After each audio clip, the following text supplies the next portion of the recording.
Leather কমপ্লেক্সে আমরা দেখছি যে ওখানে আমরা শেখ শাহজাহান দেখেছি, এখন শাহজাহান মোল্লা যেখানকার তৃণমূলের সভাপতি, ওখানকার যারা লেদার কমপ্লেক্সের ওখানে যারা মালিক রয়েছে তাদেরকে হুমকি দিচ্ছে এবং ওখানে আদিবাসীদের জমি লুণ্ঠন হচ্ছে এবং তাদের উপরও ঠিক সন্দেশখালীর মতো এরকম ধরনের জমি লুট করার ঘটনা সামনে আসছে এবং এই নিয়ে বিভিন্ন সংবাদ মাধ্যমও আস্তে আস্তে করে সেগুলোকে প্রচারে আনছে। আমাদের কাছে সেই খবর এসছে, আমরাও সেটা প্রচার করি। কীভাবে দেখছেন এই যে সন্দেশখালীর পরে আবার আমরা এই লেদার কমপ্লেক্সের এরকম ঘটনা উঠে আসছে এবং প্রচুর অধিবাসীরা তারা কিন্তু আমাদের বুমে ক্যামেরার সামনে বলছে আমাদের জমি জোর করে নিয়েছে, কিন্তু শওকত মোল্লা বলছে আমি জানি না। এবং সেখানে রাকেশ সিং চৌধুরী নামে যে ব্যক্তি রয়েছে এবং শেখ শাহজাহান মোল্লা, এদের নেতৃত্বে ঘটনাগুলো ঘটছে। কিভাবে দেখবেন? দেখুন, এটা তৃণমূলের সততার প্রমাণ।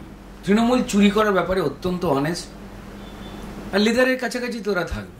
মানুষের ছাল চামড়া যারা টেনে রক্ত বার করে দিচ্ছে পশ্চিমবঙ্গে, সে হিন্দুরও টানছে ছাল চামড়া, মুসলমানেরও টানছে।